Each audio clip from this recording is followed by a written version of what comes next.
Hi, my name is Caitlin Fink and I'm the LCCA coordinator. Today I'm bringing you a video about the current initiatives and trends going both on the local and national level about prescription drug abuse. Our presenter today will be Francine Zisk, who is the District Court Administrator. She will be speaking on Project Opiate, which is an initiative evolved in the courts to raise awareness and decrease prescription drug misuse and abuse. In addition to that, we also have current and local initiatives going on. We have the Livingston County Community Alliance, which is a county-wide coalition that raises awareness of alcohol, tobacco, and other drugs. And this includes the Big Red Barrel. The Big Red Barrels are permanent prescription drug collection units found throughout Livingston County. It is a no questions asked policy, and you can simply drop off your drugs, including any opiates that there may be, in a safe, secure manner, no questions asked. Hi, my name is Francine Zisk. I'm the 53rd District Court Administrator. Prior to that, I was in the 53rd District Court Probation Department, and I was the Chief Probation Officer. I was invited here to talk about Opiate and the Opiate program that we've done in the court, and I've been invited by the Livingston County Community Alliance. The Livingston County Community Alliance is a county-wide coalition that raises awareness for underage drinking, youth marijuana misuse, and opiate misuse and abuse. And I'm here to talk to you about Project Opiate in Livingston County. Back in 2009, 2010, 53rd District Court and Livingston County wide was affected by the heroin and opiate epidemic. During that period of time, we saw a lot of defendants come into the court that were under the influence, and we began asking a lot of questions. In 2010, the jail administrator, Tom Cremani, and I interviewed about 300 people in the county jail and found some pretty alarming statistics of what was happening in Livingston County. We had found that there was a large amount of young people using heroin, specifically opiates of Oxycontin and Vicodin.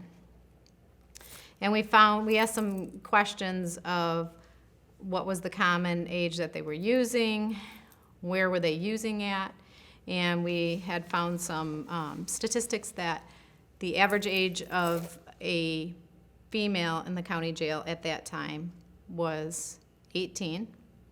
And they began using prescription drugs at an average age of 14. They began using those drugs at school as opposed to at home because it was easily accessible.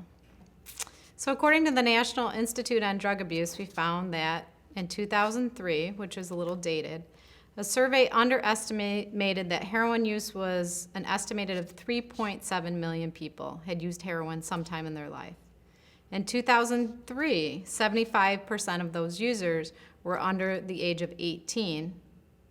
In 2009, the research showed from the National Institute on Drug Abuse that the highest rate of abusers were children in school, ages 15 to 19, which was consistent with the studies that we've done in the Livingston County Jail.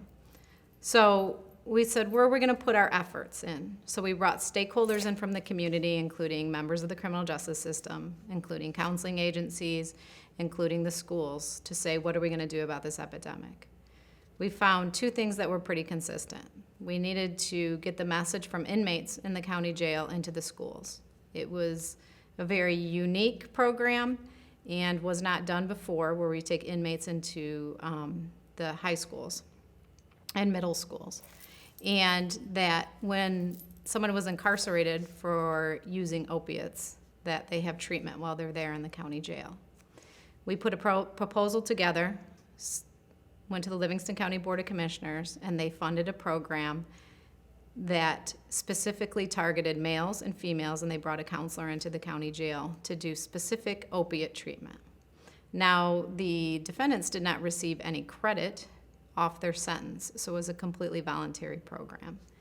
And soon we found out, once it was funded and we picked the counselors, it was an excellent program and very beneficial. With part of that as well, we picked inmates who were in this program. They went to the high schools and told their story. To date, in Livingston County, we've educated over 3,800 students in every school district in this county. It was very beneficial.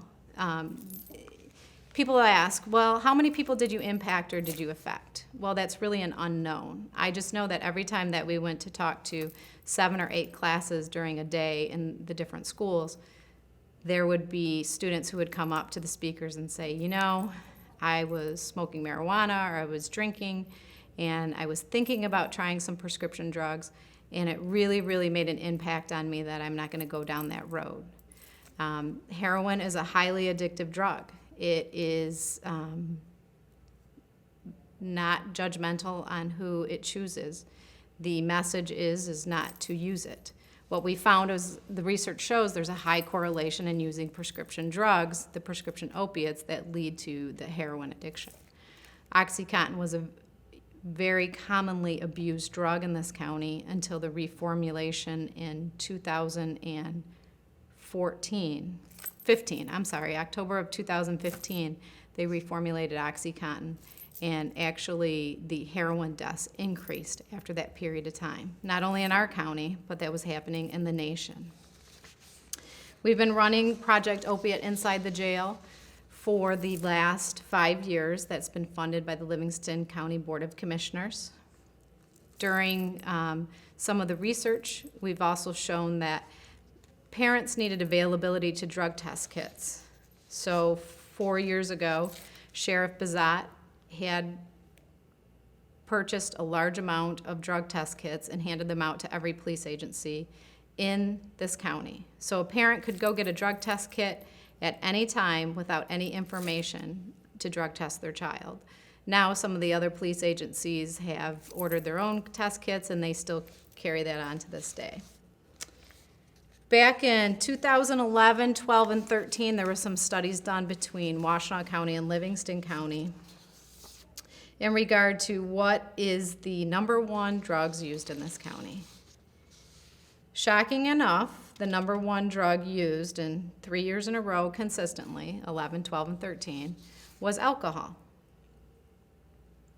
#2, the favored drug use of Livingston County, drug of choice, was heroin. Surpassed marijuana. #2 drug of choice was heroin. That is alarming. The #3 drug of choice in Livingston County for 3 years in a row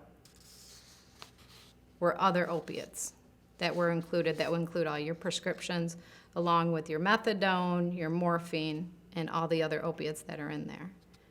An alarming part is these statistics were also done comparison of male and female. And they found that females, their #3 drug of choice along with opiate was also with a benzodiazepine, specifically Xanax, that they used commonly at the same time. 2010, we really started to look at the research. And Livingston County was the second highest prescribed opiates in the state of Michigan per capita. Second highest prescribed opiates. So when you look at the trickle effect of second highest prescribed opiates, when we stop using prescription opiates, then we start using illegal drugs, and those would be heroin. It's cheaper, it's readily accessible in all of the urban cities. So we also started to look at the overdose rates that were increasing. However, a lot of times that an overdose, when someone dies, it's not considered an overdose death because there are other factors that contribute to that overdose. And unless it specifically states heroin death, then it's not considered an overdose death. So we started looking at those autopsies to see if there was any opiate combinations that someone died from. The research is consistent, showing that heroin is still a preferred drug in this county. It's very cheap. There's a lot of research out there that shows that prevention education is essential in getting people not to use.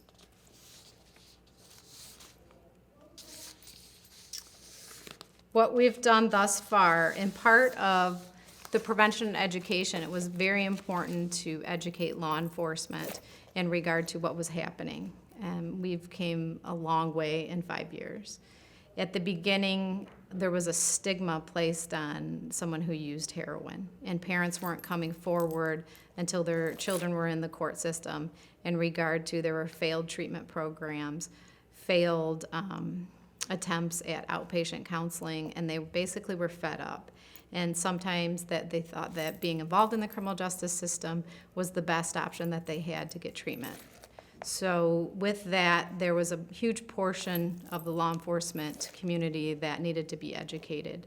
And we have conducted 7 trainings for law enforcement officers from every agency. We've done 3 on the east side, we've done some in this county, and that's been very successful. There's a lot of education out there now in regard to teaching the professionals of what to do, but there's a missing portion in prevention and education. That's why it's really important to get that front end from people to quit or wanting to use the prescription drugs. So with that, Livingston County continues to do Project Opiate inside of the Livingston County Jail. That's provided support group on specific opiate offenders. There's a male group and the female group. To reduce the stigma is a huge portion of that we can get treatment, and obviously prevention and education is highly important.